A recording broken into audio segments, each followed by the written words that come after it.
এই সংসারে সুখ আর সন্তোষ লাভ করার পথ কি?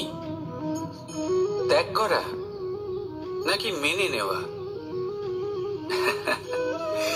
এটা হলো একটা ধাঁধার সমান, আর যে বুঝতে পারে তার কাছে এক মিত্রের সমান।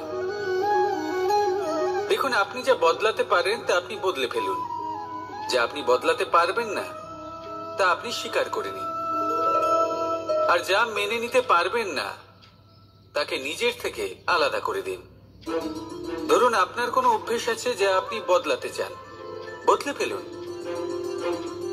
যদি কোনো সমস্যা থাকে যা বদলানো আপনার হাতে নেই, তা স্বীকার করে নিয়ে তার সাথে পথ চলা শুরু করে দিন। যদি কোনো আবেগ থাকে, পরিস্থিতি থাকে বা কোনো বস্তু থাকে যা আপনি মানতেই পারছেন না, কোনোদিনও মানতে পারবেন না, তাকে নিজের থেকে আলাদা করে দিন। একেও সন্ন্যাস বলা হয়। জীবনে সুখ দুঃখ, ক্ষয় হোক বা লাভ, এই সবেতেই সমান রূপে যাপন করা, তাই হলো সন্ন্যাস। এতেই জীবনের আনন্দ রয়েছে।